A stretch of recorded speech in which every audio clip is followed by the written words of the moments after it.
Good evening, you're watching Primetime. I'm Tamanna Inamdar. And my name is Ayush Alavadi. Let's have a look at today's headlines. SBI reports a loss for the second consecutive quarter as provisions for bad loans surge. The bank puts over 25,800 crore rupees in a watch list for FY19. Chairman Rajneesh Kumar concedes that FY18 was a pain point, but expects FY19 to be the year of hope. 9 protesters killed and many critically injured in police firing in Tuticorin as anti-Sterlite protests turn violent. State government calls for peace, while Congress President Rahul Gandhi calls it an act of state-sponsored terrorism. As fuel prices continue to soar, BJP President Amit Shah says that the government will come up with a solution in 3 to 4 days. The Congress hits back, accuses the BJP of playing politics due to the Karnataka polls. Civil Aviation Minister Jayant Sinha says airlines will soon have to pay a price for flight cancellations or delays. The government is also moving fast on a proposal to allow Wi-Fi connectivity in the air. The NSE seeks an injunction from the Bombay High Court barring the SGX from launching its own future contracts in the coming weeks. And in a little while from now, Facebook's CEO Mark Zuckerberg is all set to testify before the EU Parliament over Facebook's data privacy breaches in Brussels.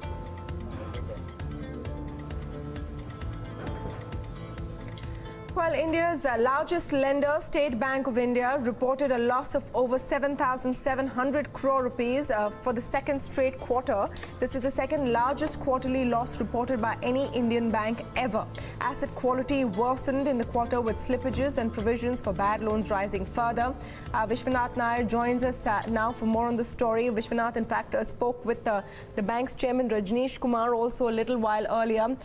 Vishwanath, what is he saying on the kind of numbers that SBI has shown today? So there was a 7,700 crore loss. Now that number cannot be overlooked or forgotten, because it's the second largest loss reported by any bank in India. The second time consecutively for State Bank of India that there's a loss, a quarterly loss that's been reported. Largely, there were 3 factors. Firstly, on the NPA provisioning front, they made a lot of provision during this quarter because RBI's Feb 12 guidelines pushed them to classify a certain number of accounts into NPA. The second was the MTM losses. A lot of banks have faced this problem. SBI took the entire brunt during this quarter, and therefore they had a lot of problems with that. The third one was gratuity.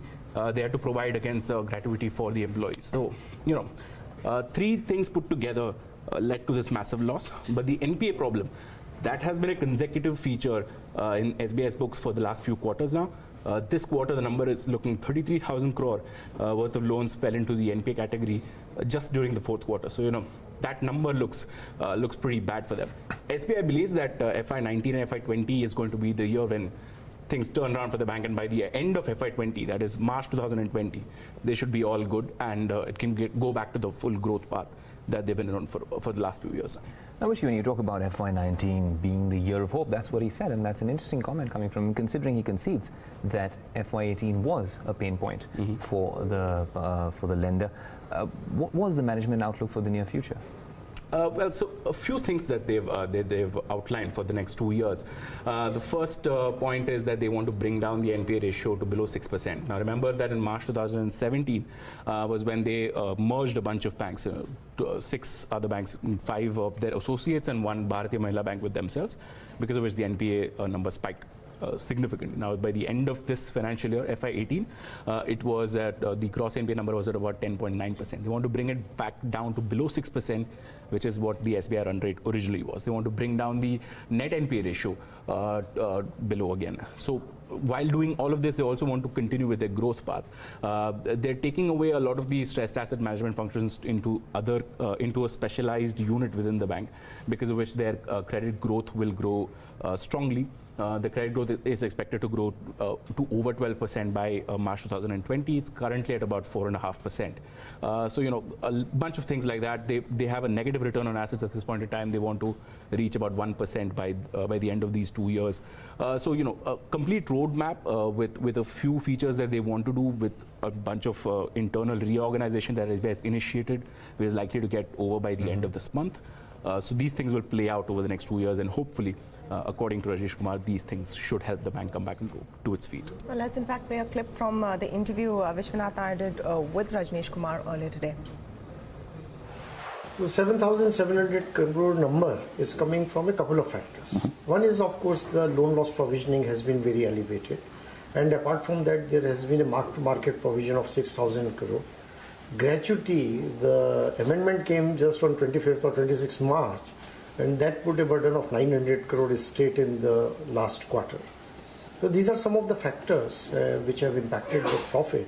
But largely it is the loan loss provision of nearly 70,000 crore which bank has done on the accounts, and that in a way, though the profit number doesn't look good, but it adds a lot of strength to the balance sheet of the bank in terms of provision coverage ratio, our capital adequacy ratio, and the CET1, that we are still able to maintain much above the required levels. Sure. You talked about a 25,000 or 26,000 odd crore worth of watch list for the new financial year 2019. Of this, about 10,600 crore comes only from the power sector. Now, there has been a lot of conversation around creating special structures to resolve this power sector mess, but the RBI doesn't seem to be very amenable to giving you that benefit on the NCLT. Broadly, the market is expecting by August a lot of these accounts will come to the NCLT for some kind of insolvency proceeding. What is the outlook on that, firstly on the power assets, and secondly on the remaining pool? So power assets, whatever was under stress, one is that already they have all been classified as NPA by the bank in December quarter and the last quarter. About the resolution, we have identified 10 assets where the PPAs are good. So the effort of the banking industry is that they don't head towards NCLT and they should be resolved before 31st August. That effort is going on, and I am hoping that some solution will emerge. Rest of the cases, I think they will head towards NCLT. There is not much choice. So the entire 25,000, 26,000 No, crore pool? 25,000 crore, we have only 2 accounts in power sector. Sure. So which we are just keeping a watch. But in my view, they may not slip. But because it is a watch list, the very name suggests that we have to watch. So on power sector accounts, we have to keep a watch. And we have to keep a watch on the independent power producer. All right, so SBI Chairman Rajneesh Kumar sounding optimistic there. Is his optimism shared by market analysts? Well, let's ask Manish Agarwala, co-head of research at Phillip Capital, who's joining us on the phone line now. Very good evening, Manish. What do you make of the numbers? Because the markets seem to react after the results, thinking that perhaps the worst is over. Do you agree? Yeah, I think the most part of recognition is over by now. If you were to look at the way the watch list have been moving for SBI, I think post this quarter, almost 25,000 crore is left, which is hardly 1.2, 1.3% of the loan book. So I think recognition is by and large over. Probably FY19 would be the year where we'll see the provisioning, to still remain high, largely given the fact that SBI wants to increase their specific coverage to 60%. Given the fact that by end of FY19, most of this bank will migrate to INDAS. So 60% coverage, specific coverage is a number which SBI is looking at. And probably FY20, when the management talks about the good period, so probably they are very hopeful about going back to 0.9% to 1% ROA. So my initial sense are that yes, recognition is by and large over, and probably FY19 will see recovery happening. Manish, hi, this is Vishwanath joining in the conversation. Just one question I wanted to ask you was that they've announced a bunch of internal reorganization at SBI. Do you think that, ensuring that this stress management is contained within one segment and the rest of the bank focuses on purely on growth, on increasing the loan book, plus the SBI chairman also pointed out that there's a huge market share that is available considering some of these public sector banks are not allowed to lend anymore. All of these bodes well for State Bank? See, we all know for the fact that there's a huge opportunity for SBI, given it's the only public sector bank which is well capitalized in the market today. But if you look at the growth guidance of, say, 10 to 12% in next 2 years, each year 10 to 12%, that's not a very big number. So that means what SBI is trying to do right now is not look at the top line growth, but look at the bottom line growth.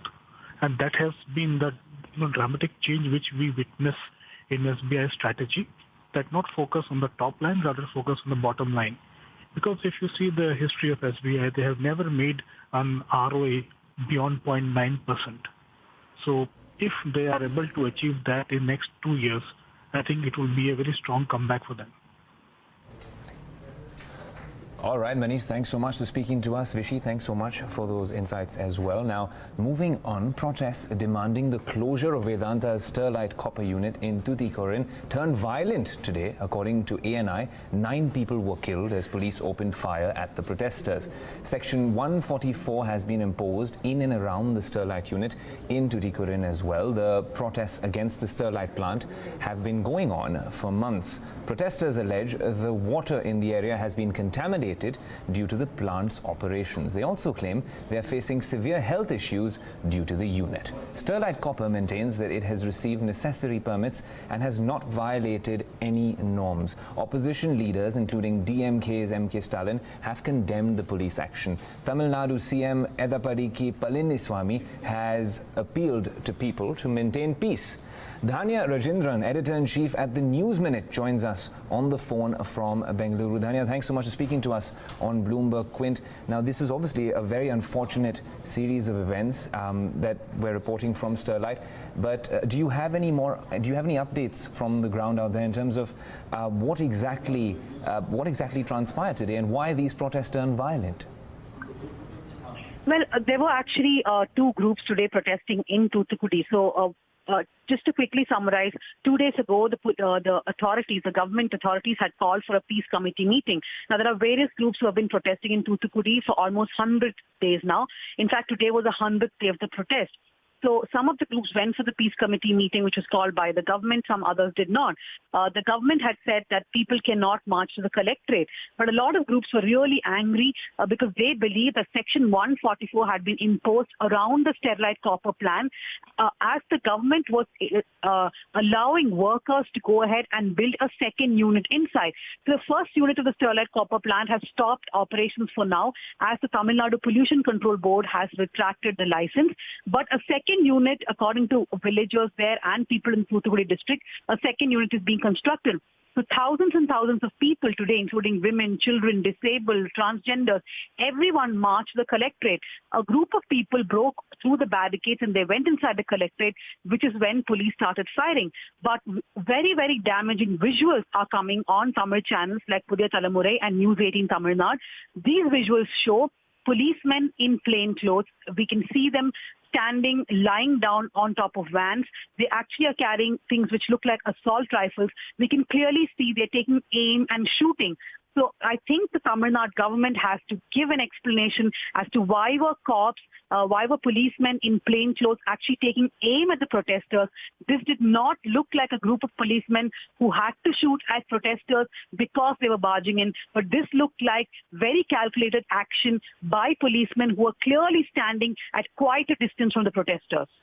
Dhanya, as you mentioned that this protest has been going on for 100 days now, has turned violent today. Clearly, a lot of political reactions coming in from leaders in Tamil Nadu. Any explanations from the government so far? The government, Tamana, has been continuously saying that that this is unavoidable, police action was unavoidable.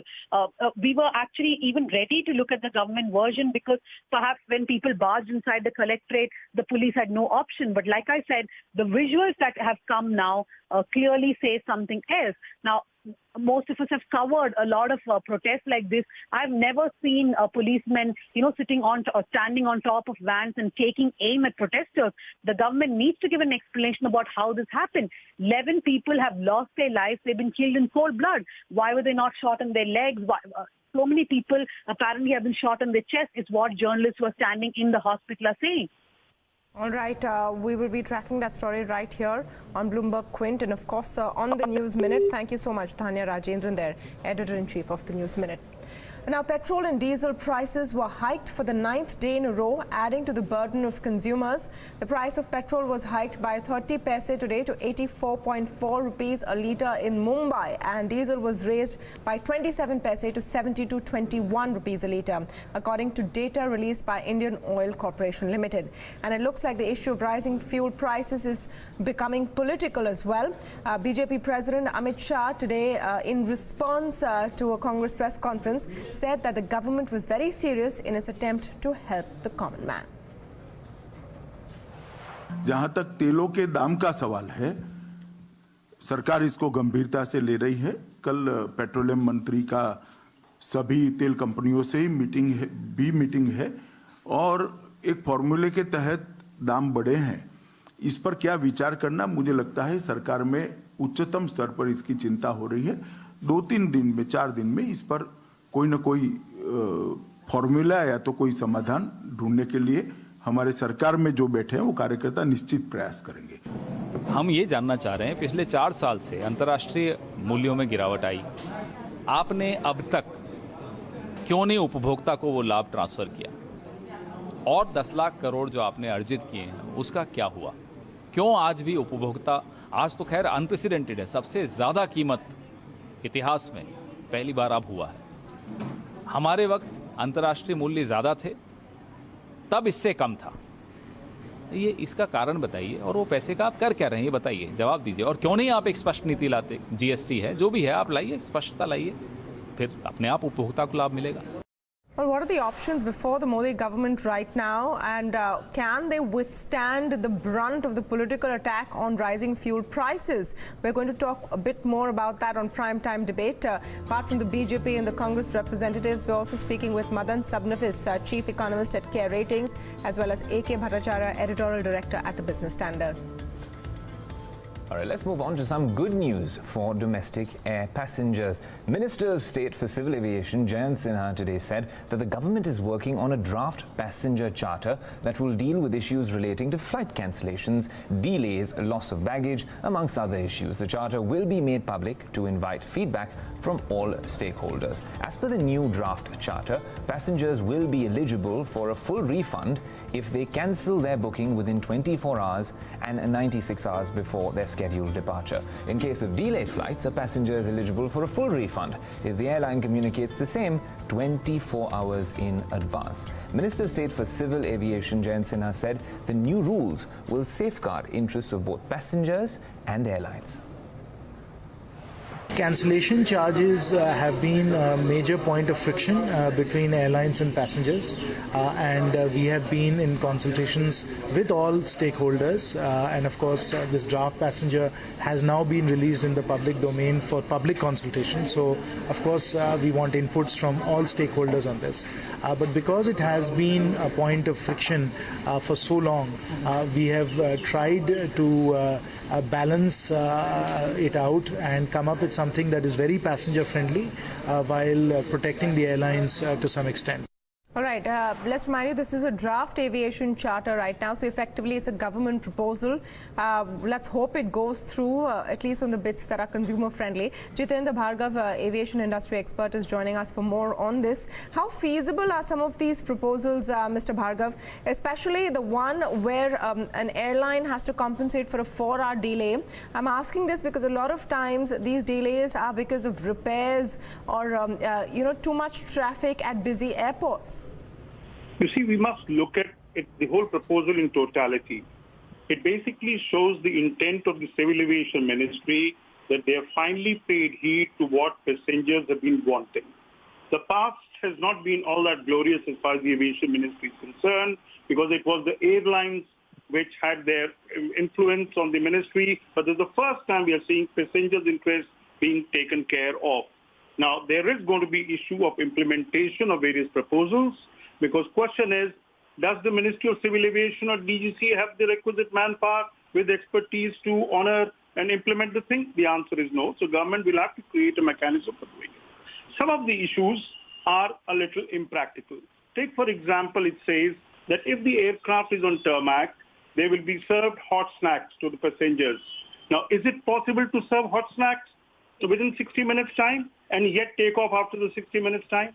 It says further that if the aircraft is on ground on tarmac for 120 minutes, then passengers will be offloaded from the flight. Now, people have to realize that how difficult it is to reassemble the passengers again and reboard for a flight. This will lead to further delays.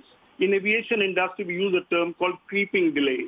Passengers are boarded on a flight, engineers are working on an aircraft, and they expect the aircraft to be ready in 15 minutes. It takes 20, 25, 30 minutes, and before it can be declared as airworthy. Right. Now, there are practical issues that they'll be taken care of. Then the question is of cancellation, delayed flights, delay in flights, etc. Now, how are you going to look at it? There is weather disturbance in Chennai, rain, storm, etc. The plane gets delayed. It comes to Mumbai. There will be a cascading effect on a flight.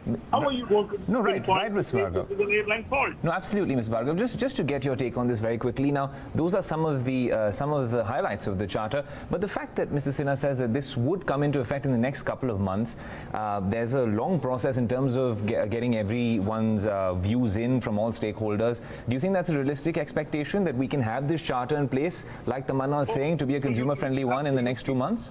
No, 2 months is a very realistic period. 30 days for people to comment and for 30 days for government to put in a mechanism in place.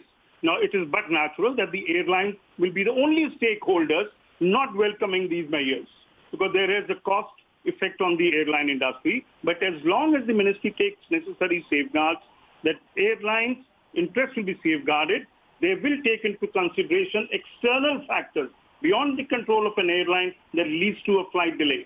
As long as this aspect is taken care of, I see no reason why the airline should not welcome such a measure. A healthy, a happy passenger is good for the airlines as well. And if ministry is picking up the cudgels on behalf of the passengers, let them welcome it. All right. You know, my personal favorite from that list is that if there is a delay beyond a certain point and the passengers are sitting on the tarmac, they should at least get some food and refreshments from the airline free of cost. I think that's an important one as well. Thank you so much, Jitendra Bhargav, for all of your inputs. Now, another big story. NSE is desperate to stop the Singapore Stock Exchange from launching its own futures contracts in June. The country's largest equity exchange has filed a plea with the Bombay High Court seeking an injunction. Sajid Mangat is joining us with details of that injunction. Now, finally, what are their grounds, Sajid? Yeah, we've been trying to get a hold of it, of the document, and finally we have. What NSE has basically said is that there's a blatant disregard to the proprietary rights of NSE with respect to the index, and SGX is violating all the agreements. What NSE has alleged in the petition is that SGX has agreed as per the agreements that the proprietary rights of the index lies with NSE and does not lie with SGX. What SGX has done is that it has violated the intellectual property rights of NSE by launching a product which is similar to the Nifty 50 futures in SGX. It goes on to say that the commercial exploitation by SGX is violation of its agreement, because what it's saying is that SGX is launching the entire product which has been researched and on which a lot of expenses have been incurred by NSE, by just copying the products and then selling it to the investors. It goes on to say that because of the last 17 years, a lot of intellectual property data is also available with SGX, and that data is being used by SGX to sell this product or market this new product which is coming in. And so it says even if NSE's data is available publicly, no one can do a commercial exploitation of that data till a licensing agreement is there between NSE and SGX. So this is some of the key points which are there in the petition with NSE, and it comes up for hearing tomorrow at 10 a.m. Absolutely, Sajid, and we'll be watching that very closely. Thanks so much for that analysis. Now, moving on, the US and China moving closer towards resolving their trade dispute, it seems. China has eased tariffs on imported cars, while the US is looking to reprieve a Chinese telecom giant ZTE Corp from the ban it imposed on the company a few weeks ago. However, there are teething issues still. China has resisted the demands of the US to slash the trade gap by half. Are America and China on the path of resolving resolving their trade disputes. Katya Dmitriyeva of Bloomberg News joins in for more. Katya, thanks so much for speaking to us. Does China's decision to cut import duty on passenger cars to 15%, and of course this possible U-turn by Trump on ZTE and of course on Qualcomm as well, mark a sort of an end between the trade disputes between the US and China? Are we looking at a truce finally? Well, U-turn or potentially just another turn on the road in this relationship, it's really hard to say, because on the one hand, you do have, like you mentioned, a lot of these signs of positivity. You have ZTE a few weeks ago where Trump tweeted that he wants to help support this company to help prevent job loss in China. We have China coming back saying they're not going to be looking into sorghum imports from the U.S., as well as lowering this tariff on U.S. cars, which has helped a lot of the car stocks here in the U.S. move up to 1-month highs on that news. So there are some positive developments. However, we are still hearing from sources, my colleagues reporting this morning, that there is some discord within the White House. A lot of these moves apparently were done just to line up this meeting with North Korean leader next month, because China and North Korea are very close trading partners, and they have that relationship. And so Trump is trying to kind of soften that meeting up before it happens next month, if it happens next month.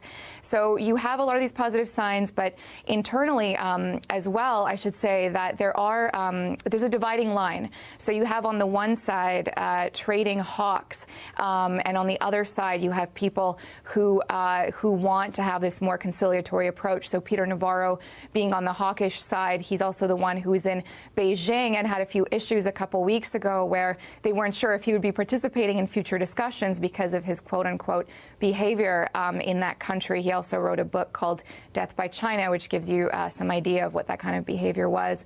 And we also had Steve Bannon, that's not a name we've heard in a little while, speaking with Bloomberg News yesterday and actually giving voice to a lot of these hawkish people and saying that, you know, we're kind of giving away, the U.S. is giving away its position over one weekend. He blamed Steven Mnuchin, U.S. Treasury Secretary, for that.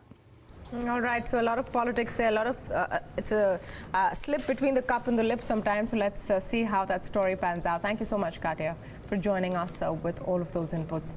Now, Facebook's CEO, Mark Zuckerberg, will appear publicly before the European Parliament in a little while from now, in fact. The visit comes when European Union is introducing tougher laws for data protection. Tony Aarons joins us now for more on the story. Tony, what is Zuckerberg's strategy going to be? Pretty much the same that we saw in the United States a few weeks ago? Well, it's nothing new right now. Right now, he's got a double dose of mea culpas and talking about investment and how important Facebook's investment is to Europe. And that seems to be his initial strategy. We'll see how that changes once he starts getting questions.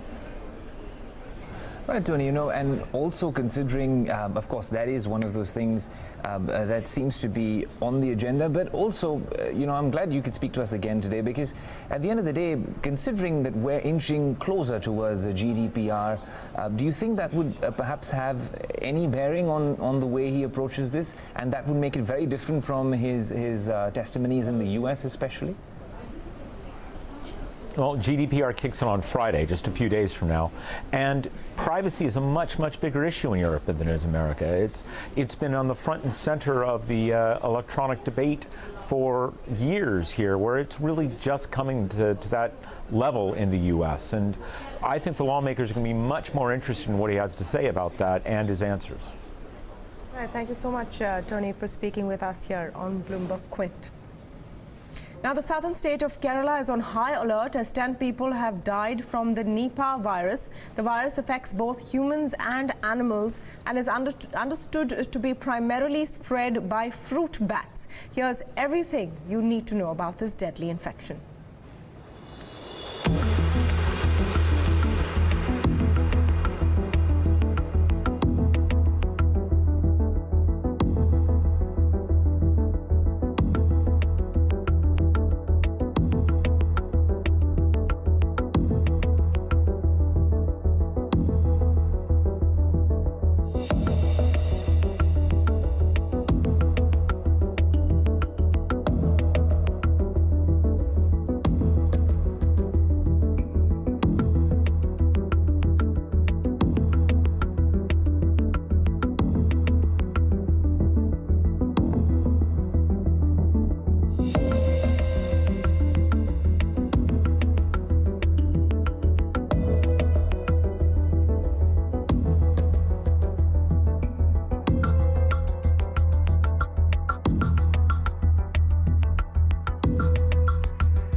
Basic concern human to human transmission का है. Basic concern है कि सरकार surgical strike करे. Surgical strike का मतलब होता है कि हर केस को वहाँ पे आइसोलेट करे और हर केस को वहीं पे बीमारी को रोके. Fine, that's a very scary story coming down from Kerala. But Tamanna, the biggest issue this week, and something we discussed yesterday as well, was this debate about oil prices. And it's ongoing because every day, you know, customers, you and I, everyone watching, doesn't get any sort of respite. The rates keep going higher, especially in cities like Mumbai. You know how big a political issue it has become when the BJP president has to talk about how there will be a solution in the next 2 to 4 days. Ideally, that timeline should have come from the union minister who handles that portfolio, but well, Amit Shah has put that point across. What can they really do? What are the feasible options they have? And how big a political hit is this? We're going to talk about that next on Primetime Debate. Stay tuned.